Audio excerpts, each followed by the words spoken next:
Qatari Foreign Ministry spokesperson Majid Al-Ansari has confirmed that Gaza ceasefire talks are ongoing in Doha between Israel and Hamas, and it remains in their first phase as mediators intensify efforts to reach a framework agreement. Israeli airstrikes on Lebanon's Bekaa Valley has killed 12 people, marking another escalation amid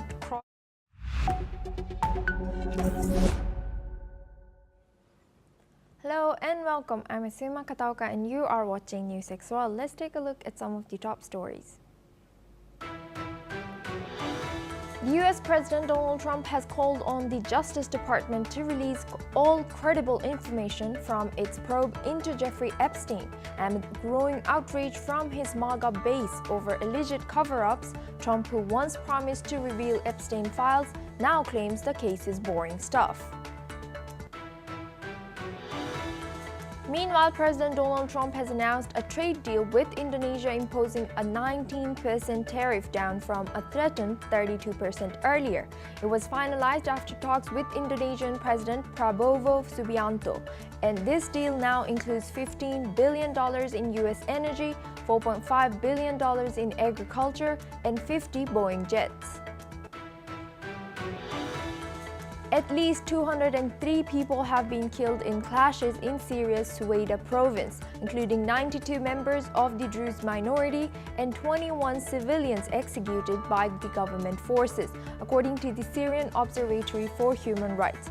The worsening fighting has prompted the deployment of additional government troops to the region.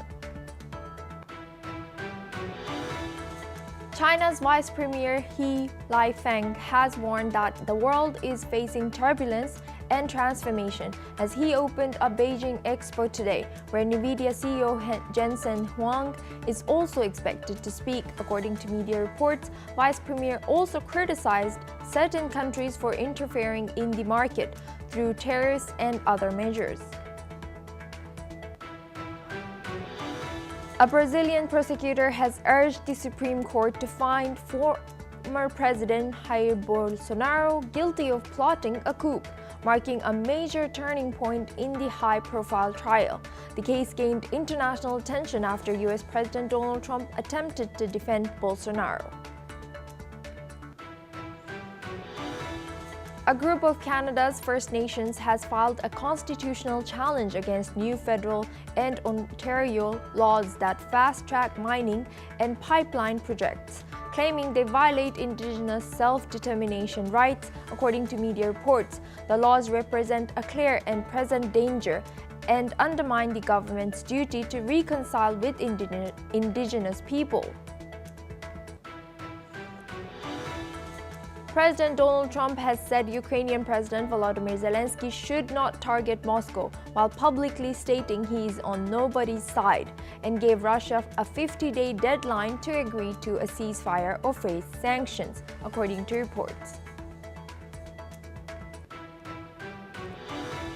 Cuba's Labor Minister Marta Elena Feito resigned after public outrage over her claim that people eating from trash cans were disguised as beggars, a statement criticized by President Miguel Diaz-Canel for showing a lack of sensitivity, as Cuba now faces its worst economic crisis in 3 decades, with 350,000 people in vulnerable conditions.